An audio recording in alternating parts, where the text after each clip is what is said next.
गुरु नानक देव जी महाराज बहुत ही लंबी यात्रा पर निकल पड़े अपने 50-60 शिष्यों को लेकर।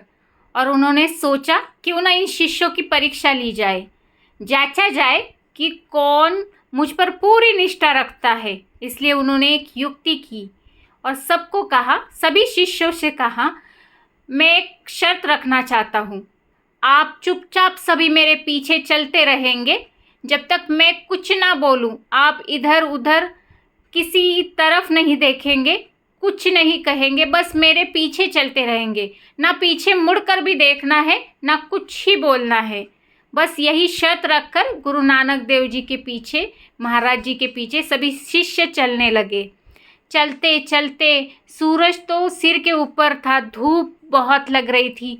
सभी को धूप लगने से प्यास भी लगी थी, भूख भी लगी थी, लेकिन सब चुपचाप चलते जा रहे थे। जैसे जैसे चलते जा रहे थे, वक्त बीतता जा रहा था। गुरु नानक देव जी ने युक्ति की कि परीक्षा लेने के लिए अपने झोली से कुछ चांदी के सिक्के निकाले और पीछे फेंक दिए। जैसे ही फेंके, उनमें से 2 शिष्यों के मन में लालच आ गई। लालच के चलते उन्होंने सोचा, इनके पीछे चलने से अच्छा ये चांदी के सिक्के बटोरे और अपना जीवन सुख से बिताए। उनमें से 2 शिष्य गए और चांदी के सिक्के बटोरने में दंग रह गए। ऐसे करते बाकी शिष्य और गुरु नानक देव जी महाराज आगे चले गए। फिर थोड़ी देर बाद, कुछ अंतर के बाद, गुरु नानक देव जी महाराज ने अपने झोली में हाथ डाला और सोने के सिक्के पीछे फेंक दिए। जैसे ही सोने के सिक्के पीछे फेंके, फिर से 4-5 शिष्यों ने सोचा, क्यों ना हम सोने के सिक्के बटोरे। सोने का तो भाव ज़्यादा होता है और अपना जीवन सुखी कर ले, अपने परिवार को सुखी कर ले। ऐसी सोच बनाकर उन्होंने भी वो सोने के सिक्के बटोरते गए। इधर नानक देव जी महाराज जी और शिष्य आगे चलते रहे।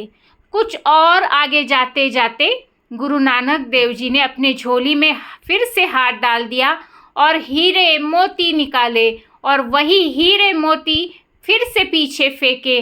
और जैसे ही पीछे फेंके, जितने शिष्य बचे थे, बस एक शिष्य को छोड़कर सारे शिष्य वो हीरे मोती बटोरने में लग गए और सोचने लगे, गुरु नानक देव जी महाराज के पीछे चलने से अच्छा है ये हीरे मोती चुनकर अपना जीवन, अपने परिवार का जीवन सुखी बना सकते हैं। इनके पीछे चलकर तो हमें कुछ नहीं मिलने वाला, बस हम चलते जाएंगे, ना जीवन सफल होगा। यही सोच बनाकर वो हीरे मोती बटोरने में दंग रह गए। और इधर बस गुरु नानक देव जी महाराज और वो बचे हुए एक शिष्य चलते रहे। और चलने के बाद जब गुरु नानक देव जी महाराज ने पीछे मुड़कर देखा, जो एक शिष्य बचा था वो थे भाई लहना जी। उन्हें देखकर गुरु नानक देव जी महाराज कहने लगे, भाई लहना जी, मैं आप पर बड़ा प्रसन्न हुआ हूँ, आपने मेरा मन जीत लिया है। और ऐसे करते करते भाई लहना जी गुरु नानक देव जी की सेवा करते गए, अपने गुरु की सेवा करते गए। ऐसी सेवा की जैसे गुरु नानक देव जी को लग रहा था कि ये मेरे रूप है।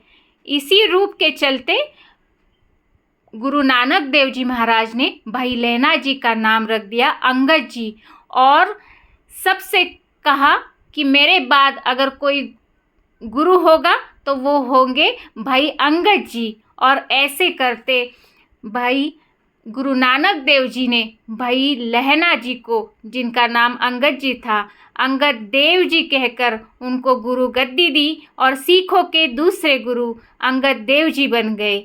ये है गुरु भक्ति का फल। अगर गुरु की सेवा निष्काम भाव से, निस्वार्थ भाव से और कोई भी मन में लालच ना रखते हुए की, तो गुरु प्रसन्न होता है।